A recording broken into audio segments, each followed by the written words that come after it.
What's going on, Grilla Girls Nation? How's everybody doing out there? Happy freaking Friday, okay?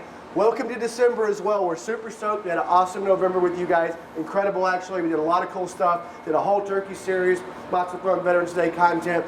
Cool. But you know what? November's gone. December's here. Boom. What we're going to be doing this coming month, guys, it's going to be awesome. We're going to be doing an 8-part series, Christmas Around the World. I'm not going to tell you everything. We want it to be a surprise, but it's going to be sweet, okay? We picked out a whole bunch of cool countries, very representative, I should say, of the entire world. Super cool. Going to give you a little teaser, though. One of them is Japan. I did a lot of research on each one of these countries. I made it as authentic as possible. So in Japan, they serve fried chicken and hot sake on Christmas Day. How cool is that? And yes, everybody, I'm going to teach you how to make fried chicken on one of our awesome grills here. So stay tuned for that, everybody. We can't wait to do Christmas Around the World with you in December. It's going to be awesome, super interesting. I promise you're going to love it. All right, without further ado, today, guys, we're going to be doing a coffee rubbed pork tenderloin, okay, with a red-eye gravy. You know me, old Chef Drew, coming from the South.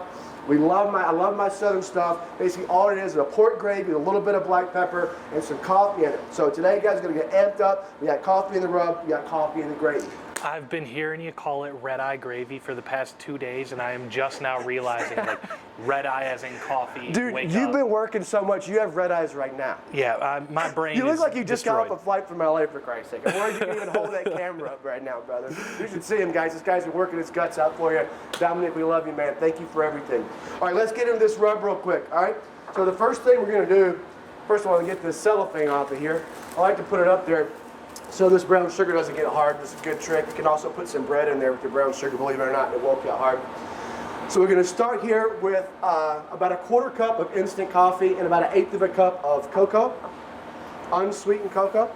Are you using instant coffee on purpose? Like, could you use normal grounds You could totally use normal coffee. If you do use normal coffee, guys, for this rub, double your recipe. Instant coffee tends to be a little bit more potent. So, for example, I have a 1/4 cup here. If you're going to be using normal coffee in there, just bump everything up by 1/2 cup, all right? A couple of tablespoons there of dark brown sugar. Guys, light brown is fine. I just happen to have dark brown. Your recipe calls for dark brown. This is the same rub that we made in our rub series, okay? So the recipe's already there for you. We've done it before. We just wanted to utilize it here today. All right, guys, a little bit of onion powder, 2 tablespoons about, okay? Looks like it to me. We're going to do a little bit of cayenne pepper, okay? You can tell I went to the store this morning because this thing is not even open yet. A little kitchen trick. You guys ready for this? Not fooling around, guys. There we go. A couple tablespoons here. And yes, a couple tablespoons of cayenne. I know it seems like a lot, but we want a little bit of punch to this, okay? Get this stuff out of the way. Next thing we're going to do, guys, a little bit of our garlic powder. 2 tablespoons again. This one is open today. All right. Some cumin. 2 tablespoons again, cumin. Okay. A little bit of paprika. This happens to be sweet Hungarian paprika. You can totally use smoked. Proportions stay the same. Another, again, 2 tablespoons here. All right. And then, of course, the ever popular salt, a couple tablespoons. There we go. And black pepper, about 1 tablespoon. Perfect. Now we're just going to get in there, guys, and mix this up. This is a super, super simple rub, guys. Super simple. Nothing to it. All right. Nice and easy. And there we go. Sweet. Nice and incorporated. And guys, nothing to it here. We're just going to take here, get a nice coating. I'm not putting any binders on this time. I let this pork come out to room temperature. And as such, so this pork loin, I should say, as such, guys, the meat started to sweat a little bit. And it's got plenty of natural juices on there to make up for that binder that we don't need. And I also want that coffee to really come through. There we go. Did you pat this dry at all too? Or I did pat this dry before I let it come to room temperature, but as we can see on the top there, when it comes to room temperature naturally, it just starts to get a little bit moist again. And when that happens, we don't really need a binder, okay? Nothing wrong if you wanted to use some oil in here or even some mustard, but I think we're just gonna go all natural today, see how we turn out. All right? Nice coating, guys. Let's be generous. Nice copious amount of this. There we are. Boom. Make sure we get the ends. All right. There we are. Now, Let's transfer this bad boy over to a clean pan. Make sure we're getting all the rub that we can. All right. And our OG at 275 degrees. And guys, almost like clockwork, this is going to take about an hour and a half to get to 165. Start checking though in about an hour. You never know. All right. Fat side up. Nice coating on there. Pork loin's done. Guys, this is a super simple one. Super simple. Perfect for those days when you're just coming home from work, you want to get something out quick. Pork loin is probably my favorite midweek thing to make. You make it on a Wednesday, you eat it through Friday. All the time in my house for no other reason. You're right. If you make it Wednesday, you're good for Thursday, especially if just the wife are not home, possibly Friday. It's always good. It reheats well. It's delicious. Also makes a great sandwich, and it's really good eating cold if you're into that type of thing. I mean, it's one of the cheapest ways that you can eat a decent meal all week long. 100%, especially right now when everything's so darn expensive. All right, this is a great way to go.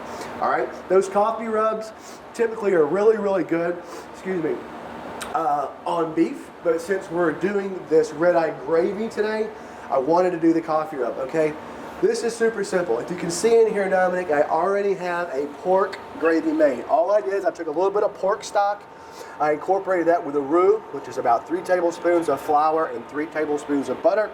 Mix that all together until it's nice and smooth. Guys, pork stock, unless you have some laying around or get some from your butcher, it's really not that easy to find, to be honest with you, okay? You can use pork bouillon cubes from the grocery store. If you can't get your hands on those, there's actually a really good brand called Knorr that makes those. If you can't find those, no problem. Substitute it out with chicken stock, totally fine, okay? Just quick tip from me. All right, as we can see, we have our gravy kind of simmering here a little bit.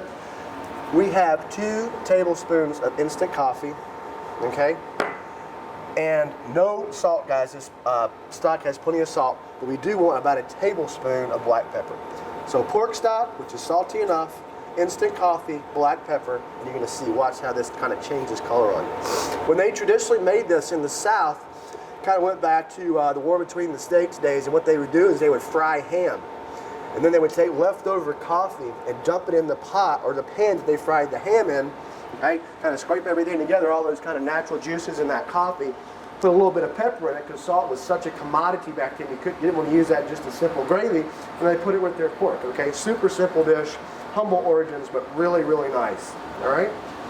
Transversely, if you're frying up a piece of ham at home and you just want to take a cup of old coffee and throw it in there and kind of scrape those bits off the bottom from the frying of the ham, you can also make red-eye gravy that way. It is absolutely delicious. In fact, that's a more traditional way to actually make it. All right. The smell of this is one of the things that changed super quick. As soon as you put those in, it was immediately changed. And this is why I like to use that instant coffee. I don't drink instant coffee necessarily, but cooking with it's different. When I put that in, you can see the heat react to that instant coffee, and it literally changed in about 3 seconds. All right, guys, we are there. We got our pork loin ready to rock and roll. We have our gravy. Let's check it out. See how we did.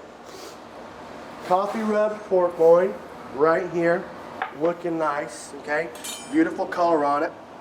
Let's just slice in here and see how Chef Drew did today. We let it rest, of course, and as we can see on the wrist, that's why we let it rest. It just looks phenomenal. Look how moist that is. And you can kind of see too, a little bit of that rub kind of penetrated down just a little bit, and that is fine, all right? Let's just go ahead and slice it off.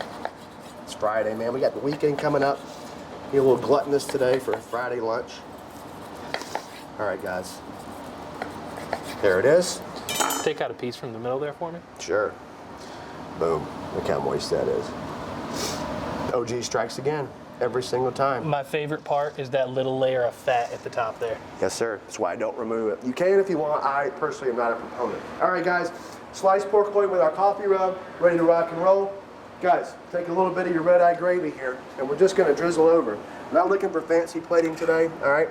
We just want to get a little bit of a nice base on there. And there it is. Simple, simple, simple. Quick side with that, guys, and you're rocking and rolling with a fast, easy dinner during the week. And that's how we like to roll around here at Grilla Grills.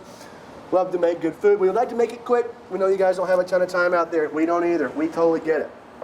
All right, guys, there's that. And because it's Friday, all my people out there know what's coming next, baby. It's cocktail time. Now, we're going to go with a cocktail today that we made before, okay? We're going to make it an old-fashioned. We're going to be doing it a different type of way.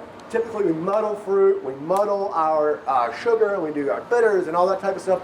I'm going to show you how to make an old-fashioned strictly with bitters, okay? Let's start by getting a little bit of ice into our glasses. This is the way I make them at home. Oh, nice. I used to work in a bar in New York called The District, and we're a craft cocktail bar. We were so darn busy that we had to make it this way, because if we had to muddle everything, it just simply wasn't going to happen. So kind of learned this out of necessity. Yeah, I always have whiskey, and I've always got bitters and simple syrup, but I don't always have fruit. That's why I like this method. Dude, totally. Absolutely right. One for me, one for Dominic. Now let's get this thing actually built up here, okay? First thing we're going to do, and I'm actually taking it off another step today, I'm actually going to be using rye whiskey instead of bourbon, all right?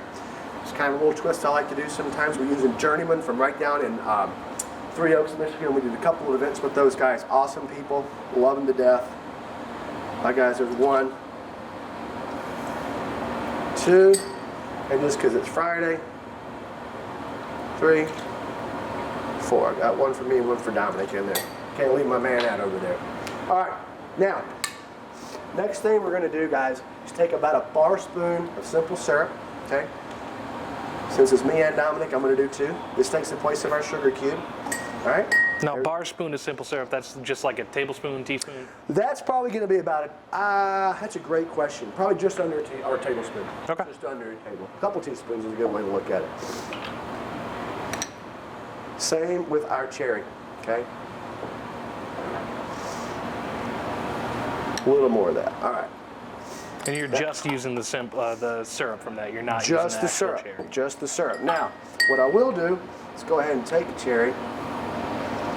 And I got these from Grand Traverse Cherry up in Traverse City, Michigan. These cherries are phenomenal. If you're in the local area, check them out. I've got 3 jars of that in my alcohol cabinet. Dude, I can't help it. It's so good.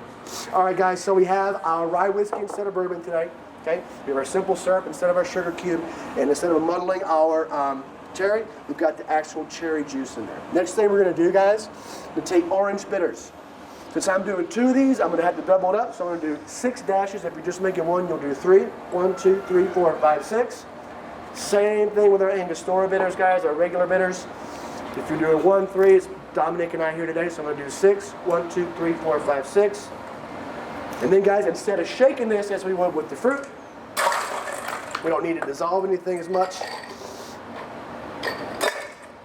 We're just going to stir this bad boy. And we're going to stir it for a while. What's the difference between stirring and shaking a cocktail? Like, when do you want to do one or the other? You still want that 10-second rule each time, as we always talk about. 10 seconds of shaking and or stirring incorporates that 1 to 2 ounces of water, which we need to actually make a proper cocktail. I don't know if there's so much as a difference in the amount of water you incorporate, but if you think about it this way, I'll give you kind of a metric. If you just have booze in the glass, i.e. if we don't have any fruit, if we don't have especially any fruit juices or a sour mix, then we're going to stir it, like a Manhattan, for example. You always want to stir a Manhattan. Now, if we have something like a margarita that's got lime juice and egg whites and simple syrup, i.e. a sour mix, if we have any kind of fruit juice in there whatsoever, we want to shake it. So, if we have juice in there, shake it. No juice, don't shake it. That's the easiest way I can think to kind of think about it or memorize it. All right, guys, we have kind of our deconstructed, as it were. Not a huge fan of that word, but that's kind of what this is, old-fashioned. All right, we're going to strain it off into our glasses. Okay? And that just looks fantastic. This is why I love Fridays, man. After a long week, man, there's nothing better than a little whiskey drink, get you rocking and rolling, get you primed up. All right, there we go. And last but not least, guys, we're going to take a little bit of orange zest. Okay? Totally an optional thing. We already have our orange bitters in there. The cherry's also optional. We already have our cherry juice in there, but I like to do it just as an extra touch. Just a little bit of that orange zest here. A little bit of essential oils into the glass. And there we go. Get my boy here to sip. Cheers, brother. See how we did here. That's a great drink. That rye kind of gives that extra kick. Tastes like home. Yeah, it really does. So guys, as always, happy Friday. Please, please, please, please be safe out there. The holidays are cool and they're fun. Speaking of the holidays, holiday sale going on right now. 25% off all accessories. Absolutely. Check it out, GrillaGrills.com, guys. It's all right there for you as well. Go to our Facebook page. Everything is right there for you guys. Incredible deal. If you're in the Holland area or in the Dallas area, come on by to the warehouse. We have some cool stuff. The special will tell you everything about it. We might have some cool, fun holiday stuff to give away to you. This kind of, I don't know, we just thought it'd be kind of fun from us to you here at Grilla Grills. Also, speaking of the holidays, don't forget 8 days of Christmas around the world starting next week. Cool stuff. The world is well represented, and I promise you guys, as much as I love it, there'll be no turkey and dressing. We'll get to that one more time as we get closer to the holidays ourselves for our American version, but check out what other people do around the world. It's going to be fun. Put a lot of time and research into it. I guarantee you it's authentic. Enjoy the weekend. Be safe. We love y'all. Have a wonderful, wonderful weekend. We'll see you soon, everybody. Cheers and on the smoke.